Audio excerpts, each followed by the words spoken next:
안녕하세요. 오늘도 사연 살롱을 찾아주셔서 감사합니다. 저는 서울 마포구에 사는 30대 중반의 여성이에요. 아직 결혼은 안 했고요. 엄마는 이모와 함께 분당에서 살고 있는데 저는 좀 빨리 독립해서 혼자 살고 있어요. 제가 마포구에서 젊은 사람들 취향의 일식 식당을 하고 있어요. 규모는 작은데 분위기도 좋고 맛도 좋다고 소문이 꽤 잘 나서 늘 예약이 꽉 차 있는 편이에요. 제가 지금 만 6년 정도 운영하고 있는데요. 코로나 때는 조금 힘들었지만 재료를 좋은 거 쓰고 끊임없이 노력을 해서인지 가게 자체는 큰 타격을 받은 건 아니었어요. 어쩔 때는 재료가 소진돼서 일찍 마감될 때도 있고요. 저 이외에 다른 직원들도 저만큼이나 일을 잘 해주고 있기 때문에 오픈 초기보다는 훨씬 수월한 편이에요. 그렇다고 제가 대단히 여유를 즐기며 사는 건 아니에요. 자영업이라고 하죠. 어쨌든 자기 사업을 하는 사람들은 인간관계도 사업과 연결되는 경우가 많아서 늘 비즈니스 마인드를 가지고 있어야 해요. 저는 꽤 어릴 때부터 그걸 몸에 익힌 것 같기는 해요. 대기업 임원이었던 아빠가 중학생 때 돌아가시면서 엄마가 아빠가 남긴 재산으로 부동산의 투자와 이모가 하는 베이커리 사업에 투자를 하면서 오히려 집안을 더 일으키셨어요. 아빠가 돌아가시고 얼마 안 돼서는 저나 엄마 둘 다 위기감을 크게 느꼈어요. 엄마는 정말 정신을 바짝 차려야 한다며 저의 삶의 위기를 극복하려고 할 수 있는 일을 찾기 위해 많은 사람을 만나기도 하셨죠. 옆에서 그런 걸 보다 보니 저도 자연스럽게 엄마처럼 몸에 익히게 된 것 같아요. 원래 요리에 관심이 많았기 때문에 고등학교 졸업하고 바로 일본 어학학교부터 들어가서 요리학교를 나왔고요. 저는 좀 더 실용적으로 살고 싶었어요. 한국에서야 그때도 지금도 대학 졸업장이라는 게 살아가는 데에 얼마나 큰 건지 잘 알고 있었지만 그건 일반적인 회사를 들어갈 때 더 유용하지 제 사업을 하는 데에는 더 현장에 필요한 자격증이 필요하다고 생각했거든요. 물론 그렇다 하더라도 한국에서 학교를 나오고 인맥을 쌓는 게 더 좋았을 수도 있어요. 외국에서 공부하고 오니 생각보다 외로운 일들도 꽤 있었거든요. 아무튼 일본에서 요리학교를 나온 후 겨우 긴자의 한 레스토랑에 취직을 해서 수습으로 1년간 열심히 정말 고생하고 또 다른 식당으로 옮겨서 30살 무렵까지 일을 하고 한국에 왔었네요. 그러한 일들을 전부 극복하고 돌아와서 제 가게를 열 때는 감사하게도 엄마가 경제적인 지원을 해주셔서 다른 사람들보다는 좀 편하게 시작했던 것 같아요. 그렇게 30 초반까지도 저는 제대로 된 연애도 안 해보고 열심히 앞만 보며 달려왔어요. 그러다가 한 남자를 만나서 결혼 약속까지 했었는데요. 이 인간이 알고 보니 참 별로였더라고요. 그 남자 어머니랑 누나도 마찬가지였고요. 특히 누나가 빌런이었어요. 그리고 온 식구가 왜 그리 그 누나 말을 떠받드는지 모르겠더라고요. 그래서 오늘은 제가 하마터면 한 가족이 될 뻔한 이 인간들 이야기를 해보려고 해요. 솔직히 누가 들어도 이건 말이 안 되는 일이라고 하실 거라 생각해요. 그래서 전 남친과의 결혼을 없었던 일로 한 거고요. 지금도 후회하는 건 결혼이라는 중대하고 큰 문제를 제가 너무 가볍게 생각하고 결정했던 게 아닌가 하는 거예요. 아무리 당사자 두 사람이 잘 살면 될 일이라고 해도 주변 인물들, 특히 시댁 식구들이 상식을 한참 벗어나면 절대 결혼할 수 없겠더군요. 남친 어머니나 남친 누나를 보니 저는 정말 어이가 없었고 특히 남친이 그 사이에 폭 파묻혀 있는 걸 보니 이건 같이 살면 더 큰 문제겠다 싶었어요. 그래서 더는 끌어서는 안 되겠다는 생각에 파혼을 선언했어요. 그러고 지금 6개월 좀 넘었는데 이제야 겨우 남친과의 연락이 완전히 끊어졌어요. 제 사업장이 있다 보니 그 인간이 자꾸 제 주변을 맴돌아서 정말 피곤했거든요. 어쨌든 이렇게라도 끝난 게 다행이에요. 앞으로 정말 좋은 일이 있으려고 이렇게 출렁이는 시간이 지나간 것 같기도 하고요. 저는 남친과 2년 정도 만났어요. 지인의 지인 소개로 만나게 됐는데 좀 소심한 면이 귀여워 보여서 호감을 갖고 만났었네요.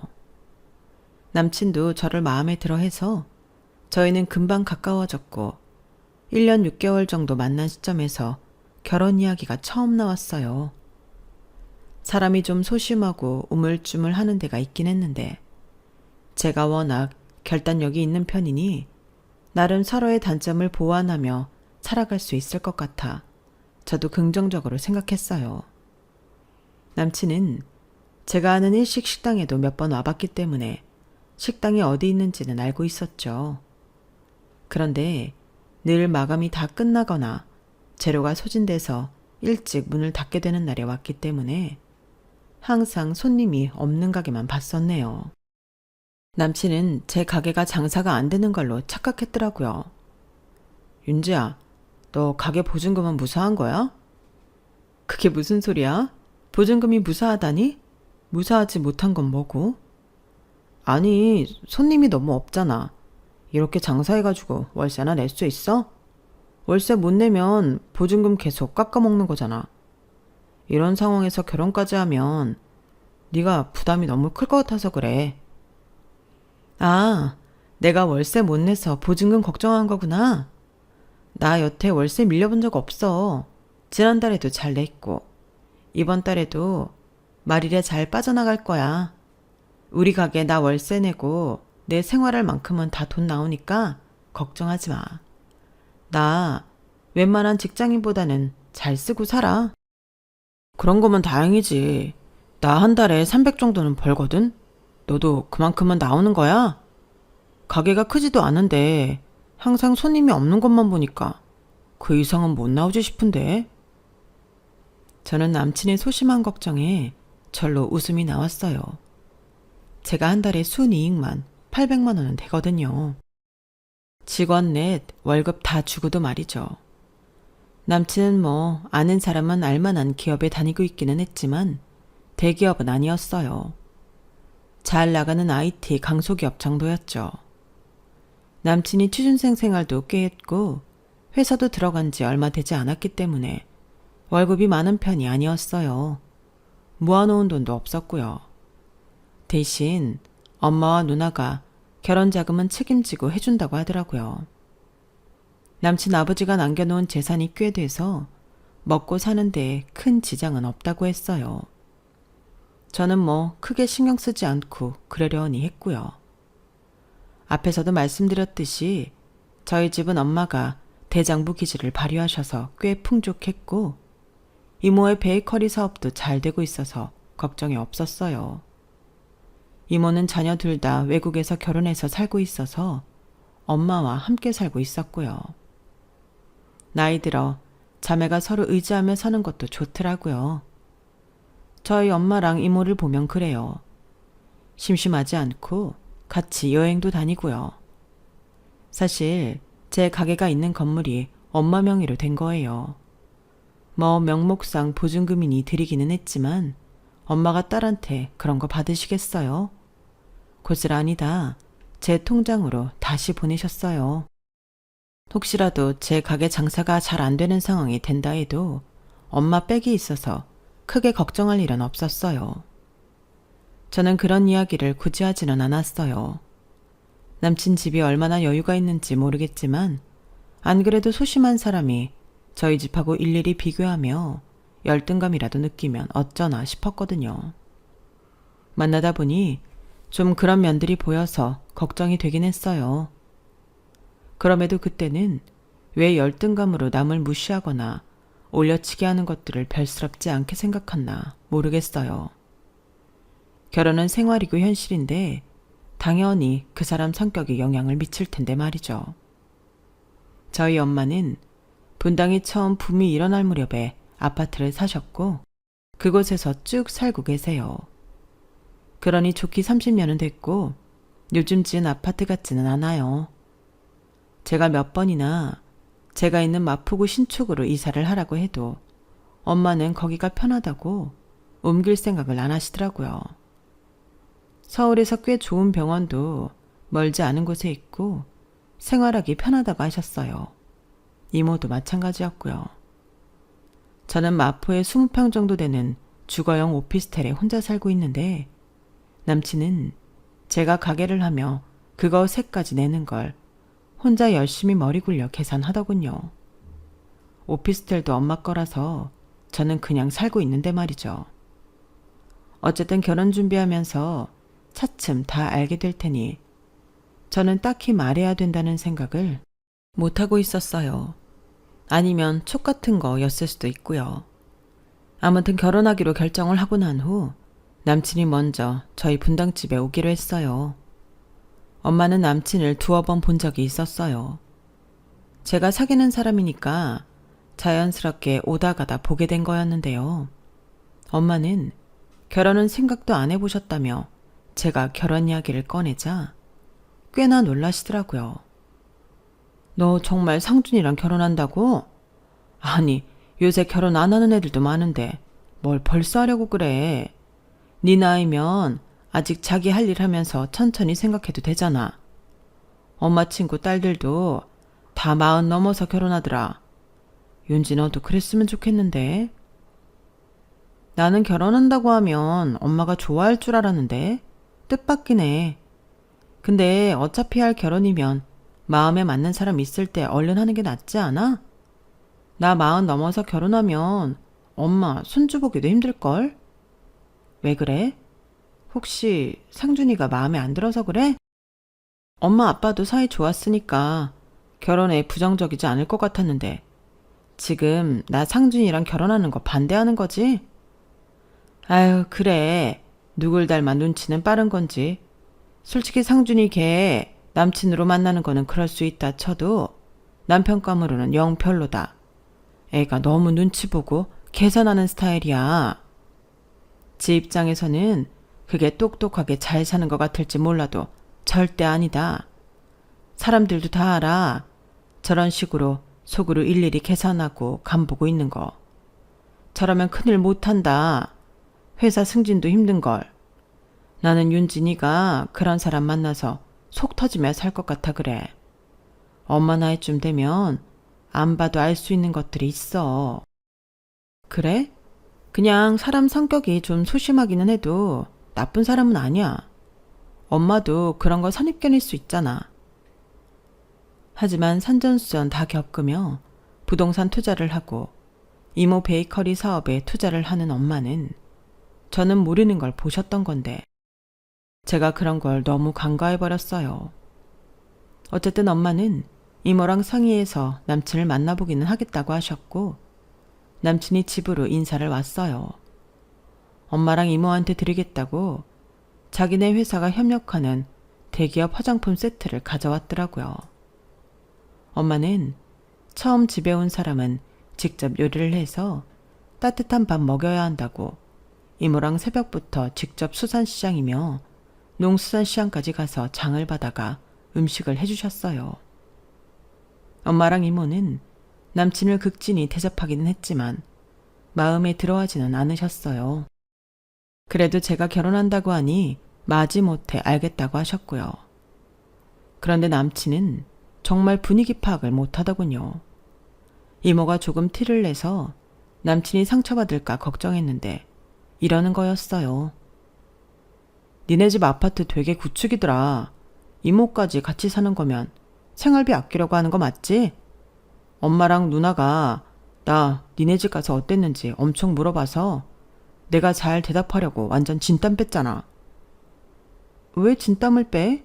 그냥 있는 그대로 대답하면 되지. 우리 엄마랑 이모가 너한테 섭섭하게 한 거 없는데? 왜? 아, 그거야 물론 그렇지. 근데 집안 분위기라든가 니네 어머니랑 이모님 차림새가 어땠는지 집에서 쓰는 물건들은 값 나가는 건지 뭐 그런 거 많이 물어봤어. 집안 물건이 뭔지 물어보셨다고? 그냥 다들 쓰는 거 쓰지 뭐 별다르겠어. 아니, 엄마도 엄만데 누나가 좀 그런 거에 예민해. 우리 집이랑 니네 집이랑 수준 차이 날까봐 그러는 거지. 무슨 수준을 말하는 거야? 우리 못 사는 거 아니야. 네가 봤으면 알 거 아니야.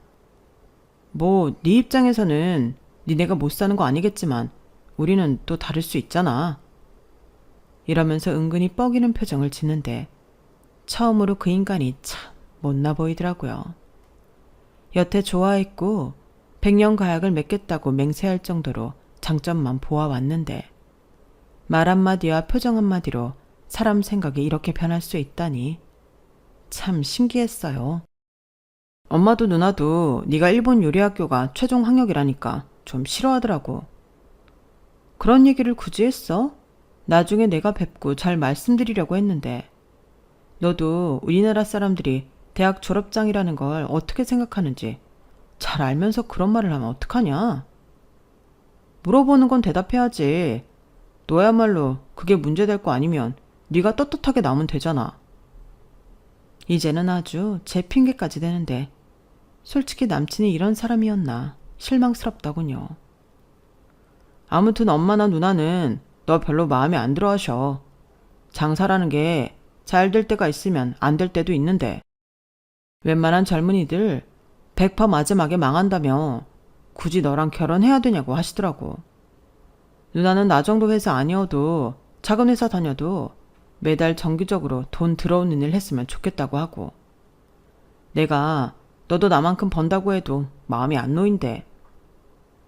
그럼 말하고 싶은 게 뭐야? 니네 집에서는 나 안 보겠다고 했다는 거야? 아니 그런 말이 아니고 그러니까 네가 점수 딸 일을 좀 했으면 좋겠다 이거지. 대발이 그렇게 들렸나? 그건 아니었어. 그게 아니었으면 엄마랑 누나한테 이런 거 하면 좋아한다 이렇게 말했으면 되잖아. 굳이 너를 마음에 안 들어하고 다른 사람 만나기를 바란다는 말을 그대로 하는 건 뭔데? 듣는 사람 입장은 조금도 생각 안 해? 어차피 만나야 될 거면 그런 얘기는 안 하느니만 못하잖아. 얘기가 그렇게 되나? 몰랐네. 아무튼 나는 잘해보자는 뜻이었어. 저는 남친의 황당한 태도에 이미 기분이 상했어요. 앞으로는 엄마나 누나가 하는 말 곧이곧대로 전하지 않고 잘하겠다고 했지만 이미 엎질러진 물이었으니까요. 또 제가 요리학교를 졸업하고 남의 나라에서 오랜 시간 고생하며 일궈온 일들을 무시하는 것 같아 상당히 불쾌했고요. 사실 그때까지 살면서 눈앞에서 대놓고 제가 마음에 안 든다는 말을 들어본 적이 없었거든요. 그만큼 나름 처신을 잘하고 살았고 서로 기분 나쁘지 않게 예의를 지키며 살아왔으니까요. 또 제가 비호감이라는 말은 들어본 적도 없어서 눈앞에서 남친이 자기네 식구가 저를 마음에 안 들어 한다는 말이 꽤나 충격적이었어요. 그 무렵 저는 엄마와 이모 생신 선물로 제주도 여행과 두 분이 커플처럼 들고 다니시라고 명품 브랜드에서 나온 신상 백을 하나씩 선물해 드리기로 했어요. 엄마와 이모 생일이 일주일밖에 차이가 나지 않아서 늘 일주일을 잡아서 생신주간이라며 함께 축하했거든요. 그래서 이번에는 두 분 2박 3일 제주 여행과 신상 백을 선택한 거였죠. 남친은 퇴근하고 가게에 저를 보러 왔다가 제가 엄마랑 신상 백하고 제주도 호텔 얘기하는 걸 듣고 있었어요. 엄마가 자꾸 해운대에 가고 싶다고 하셔서 해운대가 더 좋을지 제주도가 더 좋을지 이야기 중이었거든요. 결국은 제가 처음에 계획한 대로 제주도로 가기로 했고요. 그래서 호텔을 제가 포인트 많이 쌓아놓은 땡땡 호텔로 가자고 했고 결국 엄마도 그러자고 했네요.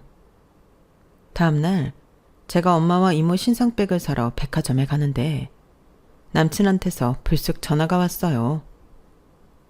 지금 그럼 어머니랑 이모님 신상 백 사고 있는 거야? 두 분 다 좋으시겠다. 그렇게 새로 나온 명품백 선물로 받고 거기다가 제주도 여행도 가잖아. 뭐 바람 쐬고 새 물건도 갖고 그러니 기분 좋으시지. 너도 돈 좀 모이면 어머니 해드려. 나는 돈이 없잖아. 매달 카드값 메꾸고 대출금 내는 것만으로도 벅차다. 앞으로 결혼 준비도 해야 되잖아.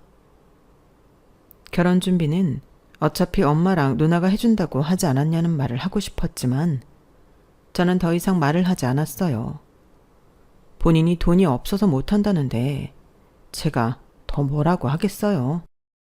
그런데 엄마와 이모가 제주도에 가기 이틀 전인가 남친이 이런 말을 하는 거였어요. 윤지야, 네가 우리 집에 점수 확실히 딸 방법 내가 생각해냈어. 내 말대로 한번 해봐.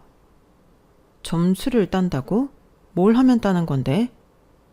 그 말 자체가 마음에 안 들었지만 일단 드러나 보자 하는 심산이었어요. 우리 엄마도 니네 어머니랑 이모 가는 제주도 호텔 보내줘. 그리고 누나한테는 그 신상 백 사주고. 네가 결혼 전에 이렇게 해봐. 그러면 두 사람 다 얼마나 좋아하겠어. 너를 보는 눈도 달라질 거고. 진짜 괜찮은 방법이지. 나는 좀 이상하다고 생각하는데? 나 자체가 별로 마음에 안 드는 건데 그런 걸로 나를 보는 눈이 바뀐다고? 그럼 결혼하고 나서 해도 되는 거 아니야? 내가 왜 결혼 전부터 그렇게까지 해야 되는지 잘 모르겠어. 더구나 나를 싫다는 사람들한테 그러는 거 나는 별로야. 싫으니까 잘해보자는 거잖아. 제주도 호텔 비용이야 그렇다 치고 신상 백이 얼마인 줄 알기나 해? 나 하나 더 살 정도의 여유는 안 돼. 내가 좀 보탤게. 한 30만 원은 보탤 수 있어. 네가 나보다 여유가 있으니까 엄마랑 이모한테 그렇게 돈 쓰는 거잖아. 그러니까 쓰는 김에 조금만 더 쓰라는 거야. 그럼 나도 엄마랑 누나 앞에서 큰 소리 칠 수 있잖아. 엄마랑 누나도 그러면 다른 사람들 앞에서 네 흉은 못 볼 거고. 아, 다른 사람들한테 내 흉까지 보는가 보네. 아직 한 번도 안 만난 사람을. 그 말을 들으니 더 하고 싶지도 않은데? 어쩌지? 그리고 30만 원? 지금 장난해? 그냥 네가 30만 원에 맞는 선물을 어머니랑 누나한테 해드려. 정 내가 마음에 안 드신다고 하면 어쩌겠어? 나도 결혼 다시 생각해 볼게. 사실 저 말을 듣는 순간 남친한테 정이 떨어지더라고요. 왜 자기가 돈이 없는 거면서 제 돈으로 자기 엄마와 누나한테 선물을 하라는 걸까요? 그런 건 제가 마음에서 내켜야 되는 거 아닌가요? 제가 정말 하고 싶었으면 결혼 전이고 뭐고 따지지 않고 할 수 있어요. 그런데 제가 한국에서 대학 안 나오고 식당을 하고 있어서 만나보지도 않고 싫다고 하는 사람들, 굳이 제가 잘 보이고 싶지도 않은데 저렇게 하라고 하는 건 제가 엄마랑 이모 챙기는 게 샘나서 그러는 걸로밖에는 안 보였어요. 남친은 제 말에 혀를 차더라고요. 너 그럼 우리 결혼하는데 요만큼의 노력도 안 하겠다는 거야? 아니면 어쩔 수 없다고? 어떻게 그런 말을 해? 네가 부족하면 그만큼 채울 생각을 해야지. 네가 모르는 게 있는데 우리 엄마랑 이모도 너 되게 마음에 들어하고 그러는 거 아니야. 단 결혼하는 당사자가 괜찮다고 하니까 수용하신 거야. 그걸로 너한테 부담 주시지도 않았고. 적어도 집안 어른이라면 이렇게 해야 되는 거 아니야? 뒤에서 한 번도 본 적 없는 사람 흉 보고 다닐 게 아니고. 제가 따끔하게 말하자 남친은 참못 충격이었는지 눈동자가 흔들리더라고요. 상준이 너 돈 없다면서도 너 시계도 새로 샀잖아. 아주 비싼 거. 그런 거 살 돈으로 니네 엄마랑 누나 챙기고 똑같이 우리 엄마하고 이모도 챙겨봐. 그럼 나도 고려해볼게. 니네 엄마 누나 여행 보내면 우리 엄마랑 이모도 여행 보내라고 할 수 있어? 그렇게 말하니 좀 무리일 것 같기는 하다. 결혼하고 우리 여유 생기면 그때 다 같이 보내드리자. 저는 그 말에 참 기가 막혔어요. 결국 제 돈으로 생색을 내고 싶었던 게 맞으니까요. 점점 이 결혼에 회의가 들기는 했지만 그렇다고 바로 결혼 없었던 걸로 하고 하자고 뒤집을 정도의 마음은 아니었어요. 어쨌든 제가 남친 집에 인사 가기로 한 날도 다가오고 있었고요. 엄마랑 이모는 저한테 가서 인사 잘하고 오라는 말씀만 하셨어요. 그런데 남친이 인사하러 가기 열흘 전쯤 이런 말을 하더라고요. 윤지야, 엄마랑 누나가 집에서 음식하기 힘들다고 밖에서 보자고 하셔. 그래도 되지? 굳이 우리 집 볼 필요는 없잖아. 어? 원래 인사는 집에 가서 집안 분위기도 보고 인사드리는 거 아닌가? 친구들도 그렇다고 하던데. 요즘 세상에 그런 거 뭐 의미 있어? 상준이 너는 우리 집 와서 다 봤잖아. 그래서 뭐 물건이 어디 건지 그런 것까지 코치코치 물으셨다며. 근데 나는 안 가봐도 된다고? 야, 그거 보나 마나야. 우리 집 거 니네 거보다 다 좋을걸? 그건 확실해. 어떻게 뭐가 확실한데? 아, 그래. 아닐 수도 있고. 근데 그런 거 너는 중요해? 안 중요하다며. 그럼 보나 마나잖아. 그냥 좋은데 예약이나 하자. 맛있는 거 먹고 그러다 보면 집에서 만나는 것보다 기분 전환도 되고 좋을 수 있잖아. 저는 일단 알았다고 했고 집에도 그렇게 말씀을 드렸어요. 그러자 엄마도 이모도 상당히 기분 나빠하시더라고요. 우리는 집에서 봤는데 며느리 드릴 사람을 왜 집에서 안 보고 밖에서 보냐고요. 저는 그게 그렇게 중요한지 모르겠다고 요즘은 그러는 집도 있는 것 같다라고 이야기를 하니 별 수 없다는 듯 받아들이셨지만 이해를 못하겠다고는 하셨어요. 왜 아들 결혼하겠다는 사람을 집으로 안 오라고 하고 밖에서 보자신다니. 엄마가 못마땅하게 생각하셨지만 잘 말씀드렸어요. 그리고 다음 날 남친은 또 다른 말을 전했어요. 누나가 밖에서 보자고 강력하게 주장해서 그렇게 했는데 엄마가 그래도 집에 잠깐 와봐야 되지 않겠냐고 하셨어. 그래서 밥 먹고 집에 가서 차 한 잔 정도는 주실 수 있다고 하시네. 우리 엄마 완전 괜찮지? 너도 우리 집 분위기도 볼 수 있고. 아, 그래. 되게 배려해 주셨네. 알았어. 뭐야? 왜 너 비꼬는 거 같지? 비꼬는 거 아니지? 우리 엄마도 너 그래도 우리 집 가족 될 사람이라고 집에서도 보자고 하신 건데 꼬여 있으면 안 되는 거잖아. 네 말대로 가족 될 사람이면 처음에는 집에도 부르는 건데 뭐 대단한 거 해주는 것처럼 말하잖아. 그래서 나도 그렇게 대답해 봤어. 윤지야, 결혼 전부터 이러지 말자. 서로 차이가 나도 속으로 꼬고 있고 그러면 안 되잖아. 그놈의 차이. 그래, 알았어. 그럼 뭐 예약은 어머니나 누님이 하시는 거야? 그게 누나가 그런 좋은 식당들은 네가 더 잘 알지 않겠냐고 하더라고. 내 생각도 그렇고. 그러니까 예약까지는 네가 해주면 안 될까? 우리 집에서 멀지 않은 대로. 그 정도야 해주는 게 어려운 것도 아니고 알겠다고 했어요. 문제는 제 마음이 점점 식어가는 거였죠. 그런데 남친은 정말 더럽게 눈치 없는 놈이더라고요. 소심하고 자기 방어만 할 줄 알지 남의 기분 같은 건 요만큼도 생각할 줄 모르는 이기주의자였어요. 결혼 전에 그런 걸 안 게 다행이긴 했죠. 아무튼 저는 안면이 있는 고급 한정식집 대표님에게 직접 연락을 해서 개인실 예약을 했어요. 마침 그 집이 남친 본가에서 버스로 15분 정도 거리에 있는 곳이어서 가장 적당하다 싶더라고요. 그렇게 제가 예약한 한정식집을 남친에게 문자로 알려주고 약속한 날이 되었는데요.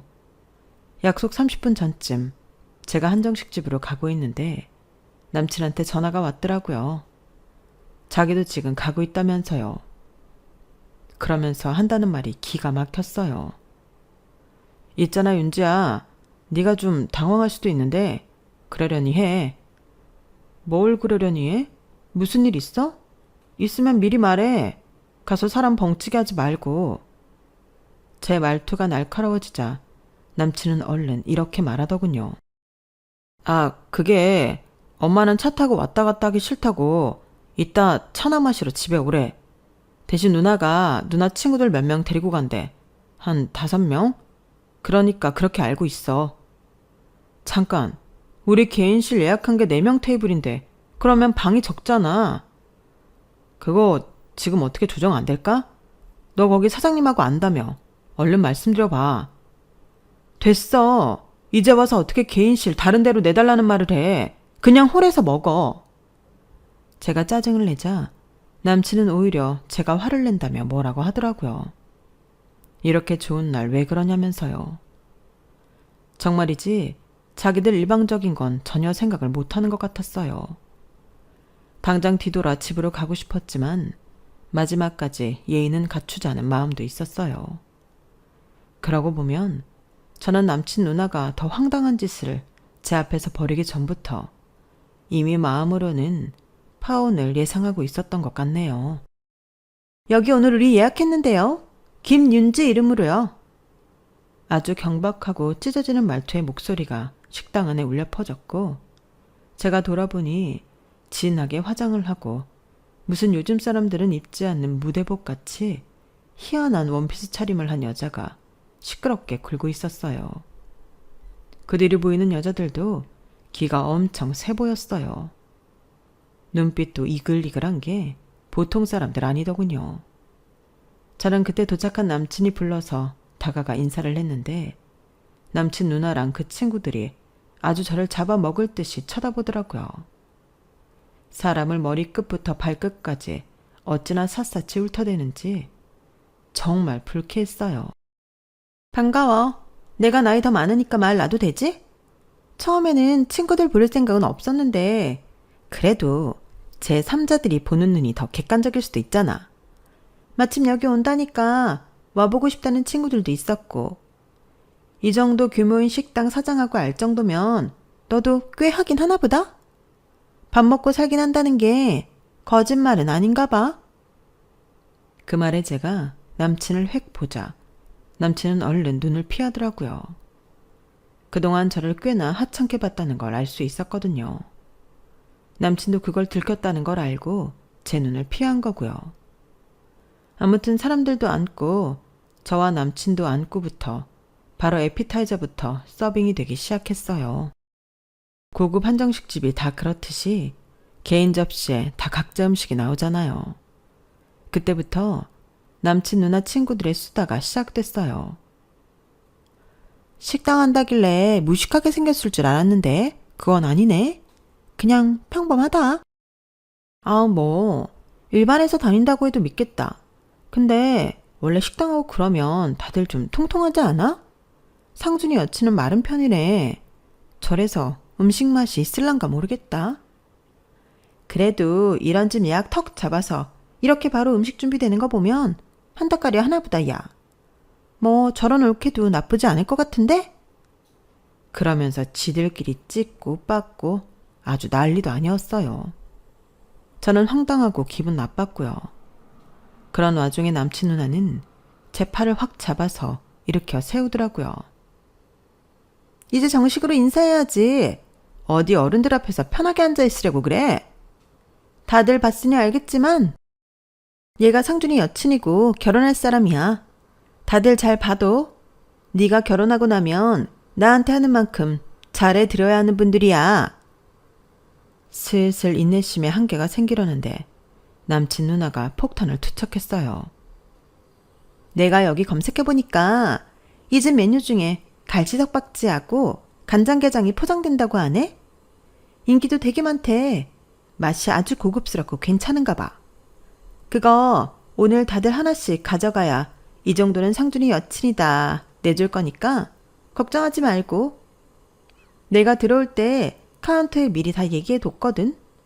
아마 포장 다 해놨을 거니까 나갈 때 잊지 말고 갈치석박지 하나, 간장게장 하나 꼭 가져가.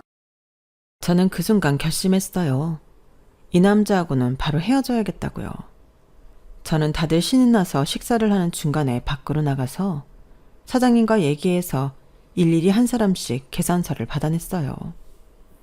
그들끼리 웃고 떠들며 식사가 마무리될 무렵 저는 석박지와 게장 포장한 쇼핑백을 각자에게 나눠주며 계산서도 함께 접시 위에 놓았네요. 그걸 본 남친과 남친 누나의 표정이 일그러지는데 정말 볼만하더라고요. 뭐 상준이 어머니가 집에 와서 차 마시라고 하셨다는데 제가 거기까지 갈 필요는 없을 것 같고 여기서 정리를 하는 게 낫겠다 싶어요. 저는 이 결혼 안 하는 걸로 결정했거든요. 아니, 집안 식구 인사하는 자리에 어머니도 아니고 그 누나가 자기 친구 5이나 데리고 나와서 음식 포장까지 해서 가져간다고 하는 거는 저를 식구로 받아들이기 싫다는 뜻 아니겠어요? 그래서 그 뜻대로 해드릴게요. 식사하신 거 1인당 15만 원에 석박지가 2만 원, 간장게장이 3만 8천 원, 한 사람당 20만 8천 원씩 정확히 계산하고 나가세요. 저는 아주 침착하게 목소리를 낮춰서 말했는데 남친 누나는 바로 소리를 버럭 지르더라고요. 홀에 있는 사람들이 다 쳐다볼 정도로요. 야, 너 지금 미쳤어? 이게 뭐 하는 짓이야? 나랑 상준이 물 먹이겠다는 거야? 물 먹이라고 한 건 그쪽 아니었어요? 그래서 그대로 돌려주겠다는 건데 뭐가 잘못됐나요? 제 말에 남친까지 씩씩대며 이렇게 말했어요. 윤지, 너 지금이라도 당장 사과하고 계산서 걷어가서 얼른 네가 다 계산해. 이게 뭐 하는 짓이야? 우릴 창피 주려고 작정한 거 아니면 어떻게 이럴 수 있어? 너야말로 이게 뭐 하는 짓이야? 어떤 집에 결혼할 사람이 오는데 이런 데 예약하라고 해서 상관없는 사람들까지 먹이고 포장까지 해서 손님한테 덤튀기를 씌워? 나 너랑 아직 아무 사이도 아니야. 그냥 결혼 약속만 하고 인사하는 거야. 그런데 이러는 건 내가 보통 마음에 안 드는 게 아니니 네가 나가 떨어져라 하는 거 아니야? 그러니까 결혼 안 하겠다고. 어머, 대학 안 나와서 못 배워먹으니 저러는 것 좀 봐. 라는 남친 누나한테 저는 똑바로 말했어요. 이봐요 아줌마. 여기 있는 사람 아무나 붙잡고 물어보세요. 누가 무례하고 못 배워먹었는지요. 여기 사장님도 저처럼 대학 안 나오고 호텔 조리사로 일하시다가 차리셨는데 그분한테도 이렇게 말씀해 보시죠. 어쨌든 이렇게 댁들 본 모습을 알게 돼서 정말 다행이네요. 제가 하마터면 아주 지옥으로 걸어 들어갈 뻔했어요. 저는 아줌마 동생하고 결혼 안 할 테니까 어디 괜찮은 사람 있나 다시 찾아보세요. 아이고, 돈도 없고 학벌도 없고 남은 건 자존심밖에 없구만. 그래, 너 어디 가서 우리 상준이 같은 애 다시는 못 만나. 그런 줄 알아. 제가요, 순수익만 800이 넘어요. 직원들 월급 다 주고 저한테만 떨어지는 게 800 넘는다고요. 그리고 거기 월세는요, 너무 감사하게도 그 건물 주인이 우리 엄마라서 저는 안 내도 되거든요. 제가 월세라고 보내줘도 엄마가 다시 제 통장에 넣어주세요. 저희 엄마랑 이모가 같이 사는 아파트가 구축이라 오해들을 한 것 같은데 제가 마포에 살고 있는 오피스텔도 저희 엄마 거예요. 지금 누가 누구더러 돈이 없다고 하는 건지 모르겠네요.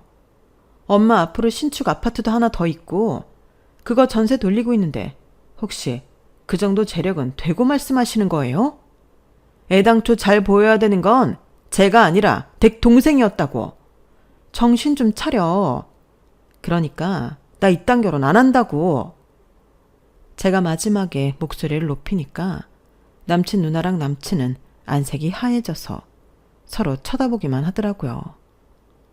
그러더니 겨우 남친이 입을 벌려서 한다는 말이 이거였어요. 야, 그 건물, 그 알짜배기 땅에 있는 그 10층 건물이 네 엄마 거라고? 거기서 너한테 나오는 돈만 800이라고? 그게 사실이야? 내가 미쳤다고 그런 거 갖고 거짓말하겠어. 정 못 믿겠으면 내 통장 보여줄게. 그리고 거기 주민센터 가서 알아보든지 알아서 해. 우리 엄마 이름이 건물주로 나올 테니까. 엄마랑 이모랑 같이 사는 거 그냥 서로 즐겁게 의지하며 살려고 같이 사는 거야. 자매가 떨어져 살아서 뭐 하겠어. 그렇게 함께 살며 말년에 여행 같이 다니고 그런 재미에 사는 거지. 아무튼 나는 할 얘기 다 했고 다들 계산 잘하고 나가세요. 그러면서 제가 돌아서 나가자 뒤에서 남친 누나가 남친한테 뭐라고 막 하더라고요. 그러더니 남친이 황급하게 나와서 저를 붙잡았어요. 저기 윤재야, 네가 오늘 당황한 건 알겠어. 그래, 계산은 우리가 알아서 할게. 일단 우리 엄마한테 가자. 집에 가자고. 엄마한테 약속했으니 가서 인사는 해야지. 됐어. 어차피 나 별로라고 생각하고 이 자리에 나오지도 않으신 거잖아. 내가 그 집을 왜 가? 나 가야 될 이유 없어. 결혼도 안 할 건데 왜 가? 너랑 헤어지는데 내가 뭐 타러 가냐고. 헤어지다니. 그런 말이 어딨어. 왜? 이때까지 너 헤어지려고 판 깐 거 아니야? 아니야. 내가 그런 걸 왜 해. 그럼 이게 같이 결혼해서 잘 살아보자는 거야? 나더러 나가 떨어지라는 거지. 너는 그런 거 판단도 안 돼? 너밖에는 모르니까 다른 사람 감정에는 관심도 없는 거야. 내가 미쳤다고 능력도 안 되는데 사람 기분도 헤아릴 줄 모르는 인간하고 사냐? 저리 좀 꺼져줄래? 그렇게 저는 남친을 뿌리치고 집으로 와서 그날 있었던 일을 전부 얘기했어요. 엄마랑 이모는 이렇게라도 제가 결혼 안 하게 된 게 다행이라고 하셨고요. 저도 천만 다행이라고 했죠. 그 뒤로 남친은 저한테 울며 불며 전화하고 가게 앞으로 찾아오고 무릎 꿇고 별짓을 다 했지만 저는 이미 마음을 접었고 그동안 정도 다 떨어져서 마음이 돌아서지 않더라고요. 남친이 저러는 것도 누나랑 엄마 지령을 받아서 하는 짓 같았고요. 제가 한 번만 더 찾아오면 스토커로 신고해버린다고 하니 그제야 저를 찾아오지 않았어요. 그렇게 정리를 하는 데에 6개월이 걸렸네요. 저는 이제야 다시 평안을 찾고 제 일에 집중하고 있어요. 엄마 말씀대로 좀 더 저만의 생활을 즐기고 일을 하다가 결혼하는 것도 나쁘지 않은 것 같아요. 제가 사람 보는 눈이 없었다는 게 마음 아플 뿐 남친과 헤어진 것에 대한 속상한 것도 없는 거 보니 사람 사이의 애정이라는 것도 참 별거 아닌 것 같아요. 아무튼 저처럼 상대가 뭔가 미심쩍은데 결혼하기로 했으니까 하는 마음으로 끝까지 밀고 나가시는 분 없으면 좋겠어요. 한 번쯤 주변 의견도 들어보고 객관적으로 차분히 살펴보시길 바라요. 그래야 인생의 큰 일에서 실수가 없을 테니까요. 그럼 제 이야기는 여기서 마칠게요. 들어주셔서 감사해요. 모두 건강하시고 행복하세요. 여러분, 사연 댓글에 응원과 현명한 조언 부탁드려요. 좋아요와 구독은 저에게 큰 힘이 됩니다. 오늘도 좋은 일 가득하세요.